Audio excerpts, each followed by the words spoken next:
spotlight our last but not the least speaker, Dr. Ade Alakija, who is going to go ahead and give us the last presentation. Dr. Alakija is going to be talking about preparing the returning student for travel. I'm going to introduce Dr. Alakija to us. So Dr. Ade Alakija is currently the medical director at Q Life Family Clinic, one of the foremost travel medical consultants in Nigeria. He has practiced travel medicine for the past 12 years and has been engaged in screening of numerous travelers on behalf of various embassies in Nigeria. Dr. Alakija is passionate about the provision of quality healthcare, raising the bar of health service to globally acceptable standards in Nigeria. He is currently the chairman of the board of LASHMA, that's the Lagos State Health Management Agency. Dr. Alakija, thank you, and take it away. Hello, everybody. Can you see my screen now? Yes, we can see your screen, and your poll is going on. The first poll, the pre-test, is going on, and people are responding.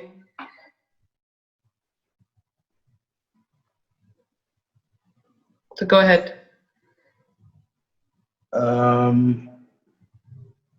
First of all, I just want to welcome all of you to the Nigerian Society of Travel Medicine webinar presentation. And I thank the last two speakers. And if you can see the screen I've projected, I just want to give a disclaimer. I work for myself and I have no conflict of interest. Thank you. Thank you. Well, we are now in the era of novel coronavirus COVID-19, which has spread around the world. And this is what has caused problems for the world and grounded businesses and families and made us live together. Now, for those of you who have kids that are going to the other countries outside Nigeria, and even those going to school here, I think you should plan early for your visa and transport plans, including yellow fever vaccines if you're going to South Africa and similar countries. I just want us to note this. I mean, I am not putting down my fellow Nigerians, but as Nigerians, somehow we are proficient at all levels in ignoring what I call health, safety, and environmental issues, which is also associated with what we call our lastminute.com, which is very risky behavior in health. And when it comes to this COVID virus, as we see, people are not wearing masks anymore, this mask, despite all the urgings of government. So we have to learn to take care of ourselves in terms of health, safety, and environment. Now, when you get to the airports, I'm glad Lolade has spoken about that. You may need what do you call a certificate, coronavirus clearance certificate, or a fit for travel certificate, fit to travel. So those are all on this slide. Now we go to the next slide. What are we here for?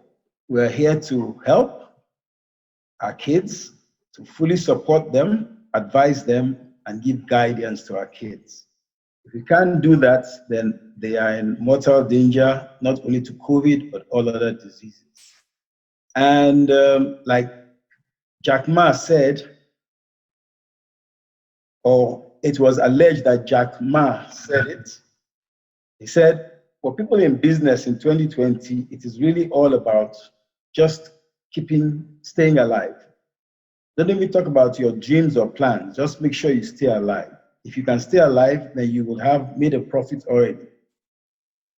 Well, I assume at this point, most parents have decided that your child will be traveling. So that's why you're here, or going to school. And once you have decided that your child is traveling or going to school, you have to take necessary action on this. And that is your child traveling with you, alone, or with friends and family? Please, as much as possible, don't let them transit through another airport. It should be direct flights. But if they have to transit, I'm sure what Lolade, the last speaker, has said will help you decide how they will work within airports. And one thing I want to just make here is that you should note your child's mental and psychiatric health and physical health. Very important. Most children have health and psychiatric issues. I must clear that before they travel. Now, I'll go to my next slide, which is like a preamble. And in this preamble, I say, who is a student? In this context, I'm looking at any person returning to an educational establishment, both local, regional, and international.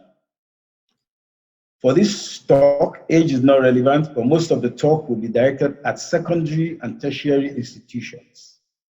So, good preparation for a school trip leads to less stress, is better for your health, and it is also a sign of an organized and alert mind. A traveler who is able to think ahead and prepare well for a trip benefits both themselves and other travelers positively. Allow yourself time to adjust on reaching your destination, especially if you are flying across time zones. It is advisable to have a checkup, checking your weight, nutritional status, including deworming your child, and blood levels. Allergies and medications, etc., are always good practice. Now, first-time students in particular, and those who may go on school tours or trips, I'm sure that will not really happen, should be noted very well, and also students with comorbidities. If your child has asthma, diabetes, you have to be very careful on allowing them to travel in the first place. And personally, I know a few people arriving at the airport with expired passports, expired visas, no yellow fever cards, and these are things you really have to plan before you embark on the trip with your child or your child goes alone. Now, there are those who have forgotten key documents, especially. So please plan ahead and have your to-do list, like Lola has suggested. Now, we go to common student ailments. When your kids go back to school, the common ailments in school, I'll start with mental health, anxiety and depression, pressure from exams, grades and financial aid loans, etc. These are problems for students. And if you add the financial insecurity of parents and students, it's expensive sending your kids abroad. You are really stressing yourself. Both the kid, if the kid suspects you don't have the finances, and you could be under some stress.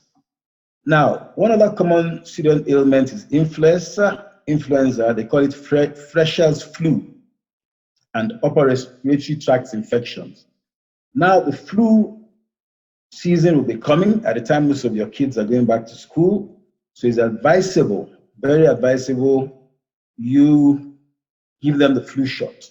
And the flu shot on its own may help build your child's immunity to other diseases. So gastroenteritis, diarrhea, meningitis, conjunctivitis, which is pink eye. We have allergies, headaches, and stomach aches. There's a glandular fever disease, mononucleosis or kissing disease. For your kids in university, they may have friends and they may be exploring. Diseases like mumps, measles, and rubella, you have to immunize your child against those diseases, and amongst many others. Sexually transmitted diseases are common, head lice, and then very important, poor sleeping exercises and eating habits. Your child should try to get 7 to 8 hours of sleep and at least 3 hours of exercise a week. Anything less than that may not be good for their health, and you want to let them be optimally healthy. Now, on this next slide, I'm going to go through the fears of parents. And from studies done, 50% of parents fear their children for whatever reason, I don't know, and give in to them, especially their tantrums. So we all have to be careful, and the fears of parents are, in some studies, 30% of respondents fear their children will be hurt in an accident, 25% fear someone will hurt or attack their child, 23% of respondents fear the children won't feel safe in the world, 14% of respondents fear the kids will be kidnapped or abducted. 8% of respondents fear their kids will be bullied. So these are all genuine fears of parents, but the greatest fear in recent studies show that we fear for the children's state of their mental health. Many of us miss this. And new research suggests this, that mental health is becoming an issue among certain student ranges. So we have to really watch for that. And you as parents are the ones that can watch your child and determine if there are issues. Now, I'll give you a quote. A quote goes like this. The problem is that if we say to parents they must send their children back to school, and there is one awful case involving a teacher or a pupil who contracts COVID-19, then it is all over the media. So once that happens, your kids panic, you panic, and you want to fly back to London to get your kid. They want to close down the school. So it's up to all parents to make sure their kids are well when they're traveling and don't take the disease there, and vice versa. They don't pick diseases when they get to school. Now, I'll go on to the next slide because of time, but you see, parents, you have to trust your instincts. Really, you must trust your instincts. While parents may sometimes worry about the wrong things, and research, this is a research study shows that parents' fears are still often in line with the real threats their kids face. You've got a tough job, but understanding the dangers your kids are dealing with is the first step to keeping them safe. Now, parents have fears, but children also have fears and phobias, including school phobias and fear of going to school. Your kids may not want to go to school. You have to sit down and discuss with them. And some will be trans. So those who will be trans, you have to understand why they are doing so and not going to school or classes. Now, one of the other fears are that the objects and situations that children fear vary a good deal. Some fears such as snakes, spiders, and heights that seem common to us as a species. Loss of a parent, death, injury, and divorce. Fear of being late to school, social rejection, criticism, new situations, adoptions, burglars, personal danger, war, and fear of blood. So you should note your kids' fears. They have all these fears: fears of animals, kidnapping, being alone in the dark, and injections, fear of heights, plane or car crashes. Some of them are going to be boarding planes. Some of the kids fear these planes. And sexual relationships, drug use, public speaking, school performance, crowds, and gossip. Making mistakes, failure, disapproval, rejection, angry people, hospitals, taking tests, open wounds and blood, police, dogs, and even deformed people. So kids look at those things and it confuses them and they have their fears from that. And from that, you may have some symptoms of phobia, COVID phobia, you can call them. And the phobias the kids may have are heart palpitations, feeling sick, chest pain, feeling real, dry throats, restricted, and loss of control of themselves. And they may injure someone or do something disgusting and humiliating. So most of them feel an overpowering urge to escape from the situation they are in. Children are more likely to cry, shout, or scream. So those are the fears of children, and we'll go on next to planning. Now, when you are taking your kids to school, you have to allow plenty of time to prepare. You need your to-do list. It is very important. If you don't have a to-do list, you get lost and you can't, you'll miss out a lot of important things. Now, the medical conditions your students have, your children who are students, are also important. Do they have asthma? Do they have diabetes? Do they have frequent spells of fever? You have to understand these conditions. And if there are any conditions that don't favor their travel, have a think of a So we think this over and maybe they should stay with you in Nigeria. Now, dealing with fears, any fears you might have in regard to travel at your destination, on the route, or with regards to loved ones being left behind, ideally should be sorted out at home in a relaxed and calm environment. So you need to talk to your child in a relaxed environment, explain to them that they're traveling, that they'll be safe, but if they have any fears, they can always contact you. And with that, you can also advise them on things they should do and not do, educate them on ethical issues, moral issues. Now, if they have stomach aches and diarrhea, you have to let them know what to do. They should report to the sick bay. African children can get sunburn, or what I would call heated by the sun, under the sun, and you should hydrate. They should learn to hydrate. Although those going to Europe that may not be a problem. But summers can be hot, and we're entering the hot summers. Accidents, you have to teach them on preventing accidents, going to swim, jumping into pools and swimming dangerously. Jet lag and tiredness, you have to prepare them for that. Loneliness, unsafe sex, culture shock. They go to a new country, especially those who are traveling for the first time, they're going to see new cultures that may shock them, may not. Now, I'll take a major issue of vaccinations. You have to make sure your kids are well vaccinated against all disease.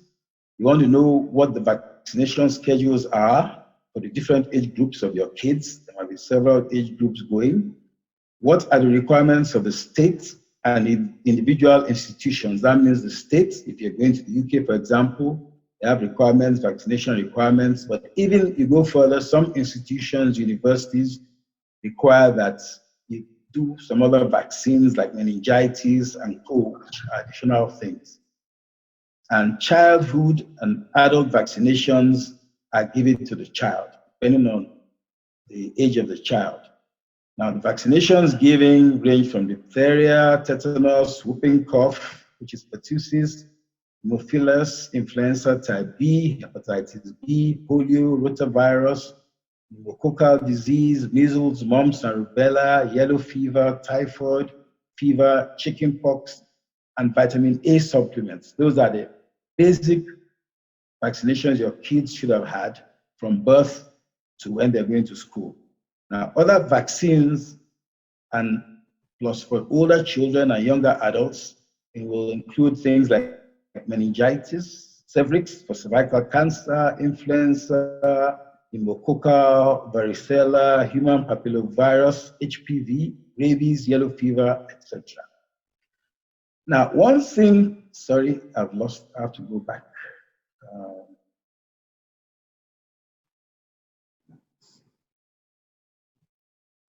Yes. Malaria prevention. I think that is very important. It's a tricky thing.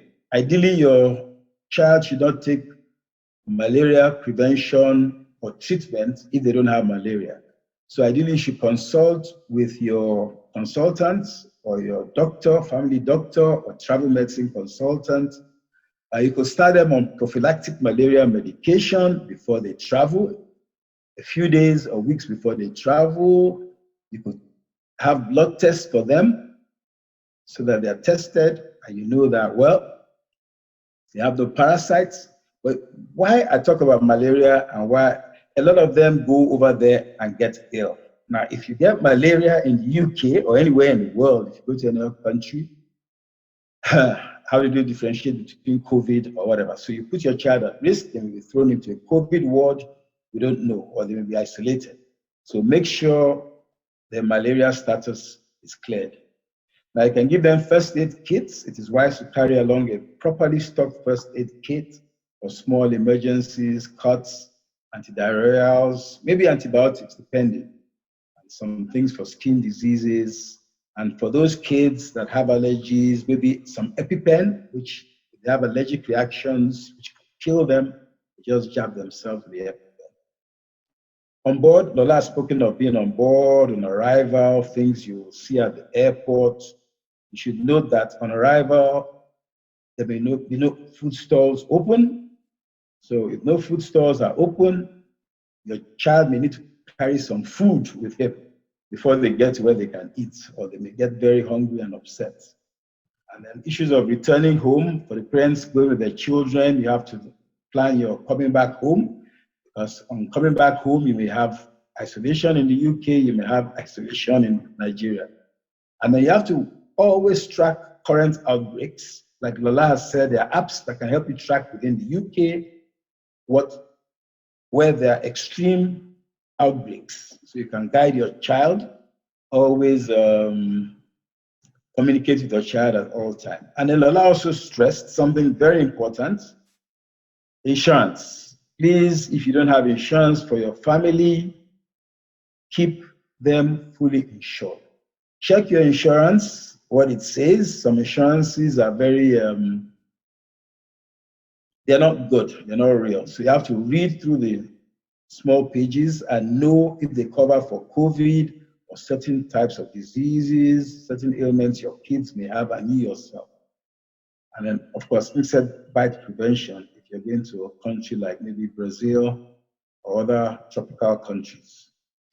Now, one thing I'll stress here is to make sure your child's mobile phone is fully topped up with credit if possible, and the sort of credit which you yourself can upload, because children run out of credits. I've had some kids go out, my kids and a few of their friends, they've gone to parties at night, and not one of them has a phone that either is loaded or all their phones are maxed out. No charge. And it was a very funny situation. I had to call the driver to let the driver know that these kids are somewhere that I've picked them. So make sure they are fully charged. If possible, buy them a power pack and make sure your child keeps his phone fully charged at all times and can roam at the destination country. This is very important, because if they fall ill and need care in this COVID period, they must be able to communicate with you or their doctor at all times, or their guardian. Now, just note this: the worldwide emergency number is 112, and it works in most countries of the world. So if you are stranded anywhere, even if your phone is flat, no credit, dial 112 on your mobile phone. You don't need to put anything in front or behind, just 112, and you'll get an emergency operator. How they help you, I don't know, but it works. It works in Lagos as well, in Nigeria. And it works in most countries of the world. Your child should have a critical contact information written on a paper. So all critical contact should be written on paper and kept with a passport in a safe place. So if your child loses their phone, which is possible, your child should have adequate cash, debit card, and credit card. And like the last speaker said, maybe you teach them how to make payments on their phone or computer. Next slide shows a lonely child going to school. Is this your child? Is this the vision you have of your child on a lonely planet? Well, walking on a sort of zebra crossing, but those are part of our fears for children. Now, when you go to a travel medicine consultant or you go to your doctor, yes, we are not very familiar with travel medicine experts here in Nigeria, but they exist and the clinics are available. You will fill a form like this, something like this, and the form just wants to know your full name and date of birth, which is very important so we don't mix up data. Your traveler's details, where you're traveling to, your destination, allergies. Do you have allergies, especially to food and medication? Destination is very important. Zika virus, different viruses and diseases, certain destinations. And then after this form is filled, you discuss it with your doctor or travel medicine consultant, and they will recommend. They'll first of all give you useful health tips, which they'll discuss with you, let you know what you should do, the do's and don'ts, and then your recommendations will come up. Now you can see I've highlighted the flu shot.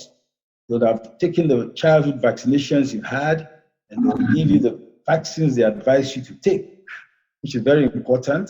But the flu shot is very important. And why do I say so? Last week I was on a webinar, and there, one of the consultants said that the flu shot helps develop your immunity.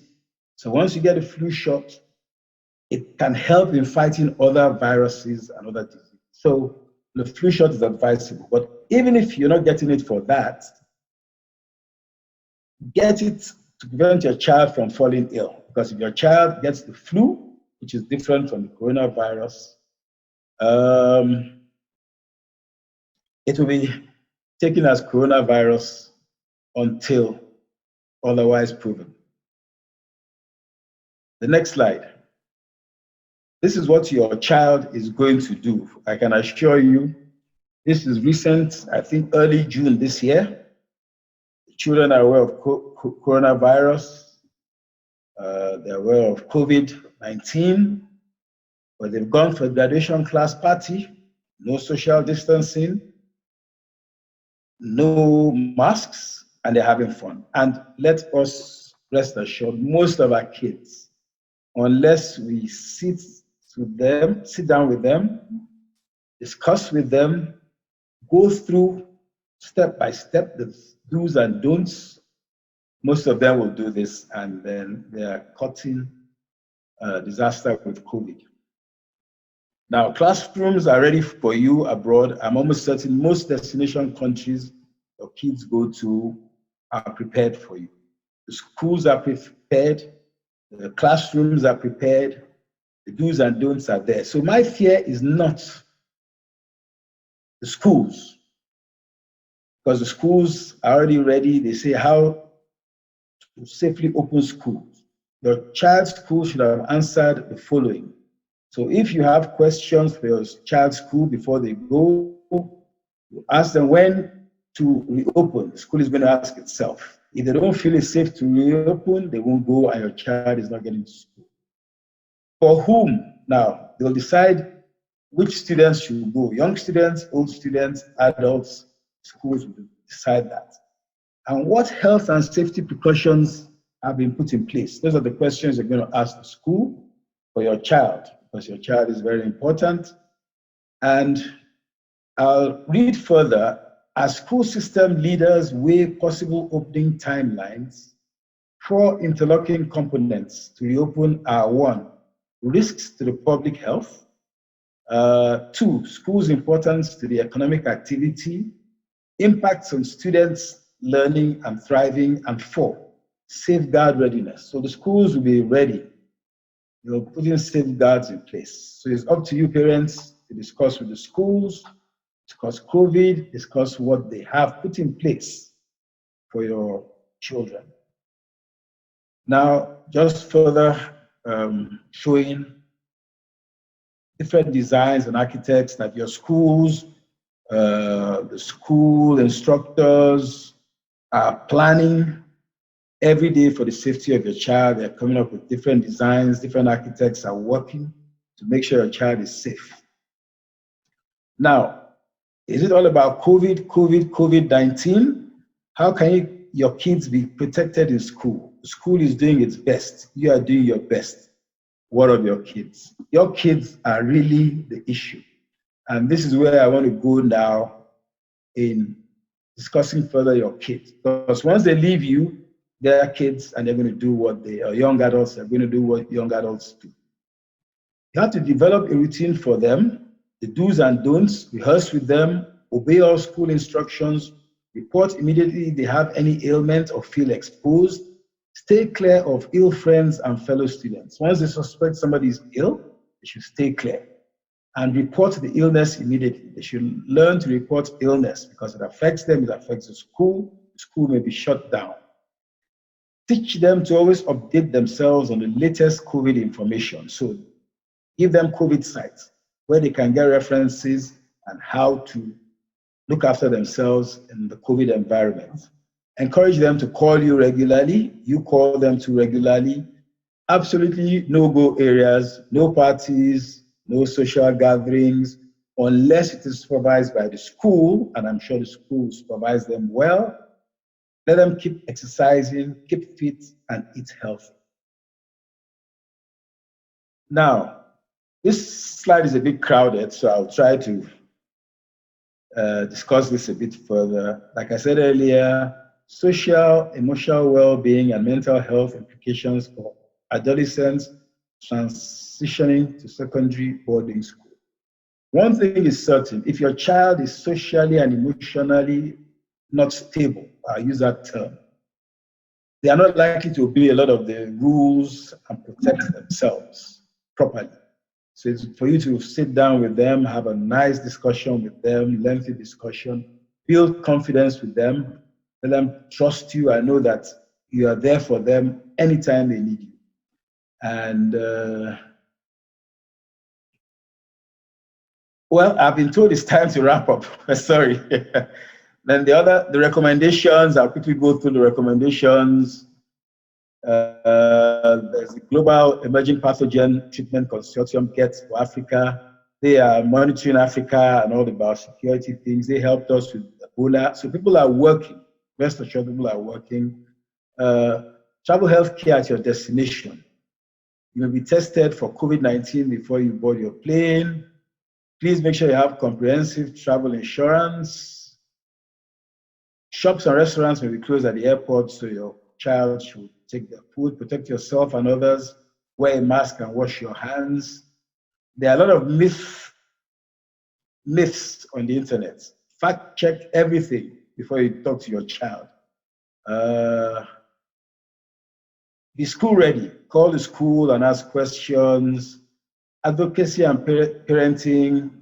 The stigma, you have to teach your kids that COVID is not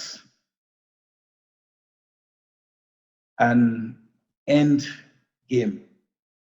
It's just a disease like flu, like mumps. Once it's gone, it's gone. And it's not a stigma. And teach them. You have a one-on-one with the kids, no crying. Both of you cannot be crying at the same time. Create a daily routine for school. Teach them to avoid bad behavior and manage stress. If you have not got your visa yet, you're already late. So start working on your visa. I wish you safe travels. Do not forget the other ailments and diseases that exist alongside COVID. They are there. And buy your travel kit if you can. My time is virtually up. Okay, I now want to give the poll again. The poll will be set up.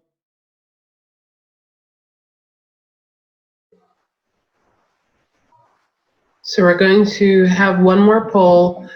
Again, go ahead and answer yes or no to the questions on the screen using the yes or no buttons at the bottom of either your screen or your phone. Okay, the poll will be useful to our future presentations, which we're going to do on a monthly basis or maybe more frequently. So please fill it up. Thank you. Now, my conclusions are, don't just go, check before you go. The Nigerian Society of Travel Medicine was registered in July 2019. It's a young society, and guiding the profession, protecting the traveling public is our logo, and that's our site.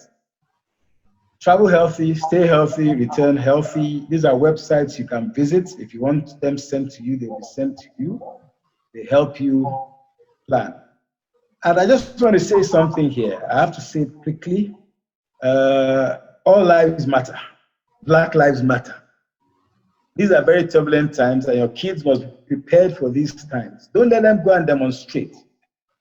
COVID is out there, and some of them may not understand the environment is in. So my personal advice is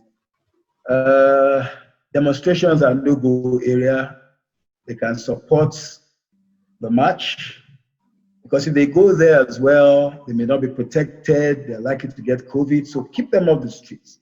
And if you want them to feel better, tell them you'll demonstrate for them. For those parents who are going with them, you can carry the placard for them. But keep them at home and let the locals do the demonstration.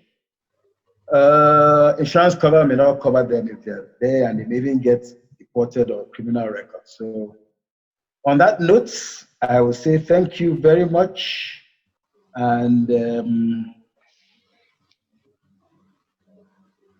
thank you, Nagode, Dalu, and Eshe. Thank you very much. Thank you very much, everybody. Thank you, Dr. Alakija, for your very entertaining and educative presentation on preparing returning students for travel. We learned a lot from you. I mean, I learned quite a bit. Highlights of your presentation. Mental health is really important, and I think paying attention to your child's mental health is really important. It's something that everybody should pay attention to at any point in time, not just as related to travel. So thank you for bringing that up. And then deal with their fears, talk to your kids and see how they're doing, and make sure your vaccinations are up to date. I'm gonna see if anybody has a question for any of the speakers. I've been seeing questions here, but does anybody want to speak up and ask a question? Just raise your hand. You can see the panel buttons at the bottom. Raise your hand there, and then we can call you quickly to ask a question. If not, we're just going to go to the questions in the chat group. So does anybody have a question that they would like to speak? They would like to ask vocally or verbally. While we're going through that, I'm just going to ask, I'm going to go from behind and start asking the question. So there was a question to you, Dr. Alakija. Somebody asked, is it advisable to ask, I guess to anyone, one of you panelists, is it advisable to ask your children to keep looking up COVID websites for information? Will this not make them anxious or worried? Okay, I'll take that since I mentioned that. Yes, we are all anxious and we are all worried. And it's not going to go out of the window, COVID, it's there. But it's up to you to talk to your child and allay their anxieties, but it's to update the information, keep them updated on the right type of information. Ignorance is no excuse, as they say in this world. And we're all aware the government of Nigeria has said COVID-19 now is in your hands. They no longer bear responsibility and they're not going to control you. They'll just tell you what you should do. So you have to talk to your kids, really, and encourage them to feel happy. Let's all be happy. Let's ride this storm together. Thank you. Great. Thank you, Dr. Alakija. One more question, and this is a common question. This does not apply only to COVID. So I'm going to ask you really quickly, Dr. Alakija, what is the time schedule to take the yellow fever vaccine? That's a question from one of the participants. Well, the yellow fever vaccine, traditionally, and I think it still implies to date, is that you take it 10 days before you travel. That's the minimum. If you go to South Africa, they may not even let you board. So you must have taken the shot 10 days before you travel, then you can travel. Now, there's a controversy about the vaccine, and the controversy basically is that the World Health Organization has said once you've had a vaccine, it's for life. Part of the issue is research has been done. There are shortages of vaccines and so on. But they've done a lot of research and found it lasts for life. Now, individual countries may not have taken the WHO advice. So you have to check the country you're going to. So if your vaccine has lapsed 10 years, your yellow fever vaccine, you may need to revaccinate for some countries. But the truth is that most countries, once you've been vaccinated once and you've done your 10-day wait period before you travel, you're good to go forever. I don't know if Leo Weiser has any more to input on that. No, I think that's absolutely correct what you said. Thank you. A question that goes to Ms. Adofupe is, can you please reiterate the safety of air conditioning system on airplanes you hear of aerolizing, especially in enclosed spaces. Will this affect the safety of air travel? So I've just shared a little link in the group chat just for some information. An article that was basically written. IATA have actually come out and said that there's a very limited chance of you actually contracting COVID on board an aircraft from the air circulation system. A lot of airlines have actually already upgraded their air circulation systems in light of the COVID pandemic to ensure a better filtration process and better circulation of external air on board the aircraft. Also, from the distance the air droplets spread when people are speaking, it is very unlikely that passengers will contract COVID from the air on board an aircraft by those droplets being sucked into the filtration system and then being circled around the aircraft again. So it's very unlikely. It is quite a safe means of travel as long as personal hygiene and social distancing is observed as best possible on board. But it is very unlikely that passengers will contract COVID from the air on board an aircraft due to the filtration system. Okay, thank you. Before I go on, we're good. Due to the interest of time, we're good. I'm just going to take one more question, and we're going to end. Dr. Yetine Fadikwa is going to give a vote of thanks, but we'd like to let you know that we're going to pass information of the speakers to you. So if you have further questions, please go ahead and contact them, and they'll be able to answer other questions for you. So the last question also goes to Dr. Alakija. Somebody mentioned that the flu vaccine, you mentioned that suggested a flu jab before travel. The flu strain in Nigeria will be different from the strain in destination countries. What is your advice given this position? Well, it's tricky. Maybe Leo will cover my back after this statement. I watched a webinar. I was part of a webinar last week. And it's clear in Africa, especially the tropics, we have all-season flu. Now, you can take, there's what you call the Northern Hemisphere flu and the Southern Hemisphere flu. And the vaccines are not always available. You might have Northern Hemisphere vaccine at the time you want to travel, and then you might have Southern vaccine, flu vaccine at the time you want to travel. The truth is this, and I believe it's what I heard it from an expert. It doesn't matter which one you take, all of them will protect you. It's what is available, you take that one. So when you're traveling, at the time you're traveling, if it's towards October, by about June, July, the Northern vaccines are coming out. Fortunately for most of us, we go to Europe and the Western world. So you take the Northern vaccine. But if you are traveling in, let's say, January, February, March, and Southern vaccine is out, take it. It all gives you protection, it helps you. I don't know if Leo has anything to add.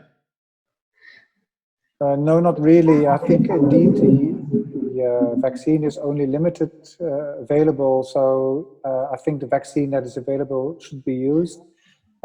Many times there will be cross protection, and at some points it is really different. But then still, often because it is a cocktail of several strains, some of them will protect, some of them will protect a little bit less. But I think this is the best you can do. I agree. Thank you. Thank you very much, everybody. Thank you to the speakers. Thank you, everybody, for taking the time. Lola, I just want to say, sorry, just one more input. Both of them will give you protection at over, I think, 80-something%, and some as high as 90-something%. So both are very good, both vaccines. So please take them. Okay. Thank you very much.